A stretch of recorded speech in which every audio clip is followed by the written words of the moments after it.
So I'm making this video because I have a 2009 rav4 and all the speakers stopped working except one.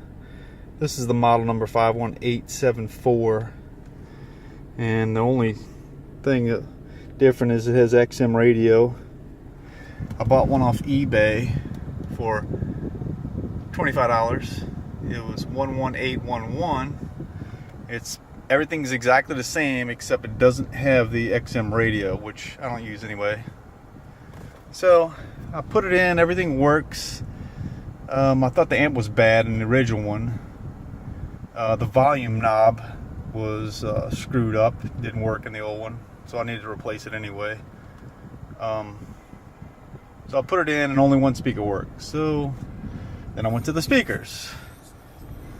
And this is the speaker that came out the door. It's a piece of shit.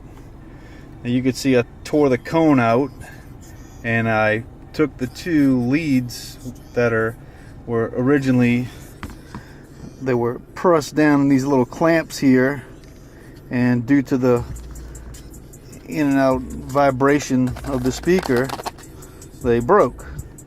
So I cut them and resoldered them. I did one on this side, which was easy, and then I did it, on the other side, so I could do the rest of them without breaking the cone, to try to, kind of rig them, I guess. And I was successful. So yeah, this is a crappy little, it's actually like a 20-watt speaker. The magnet is so chinky, it's ridiculous. But yeah, that's the problem I had. So you may probably have the same issue. So thanks, Toyota. See ya.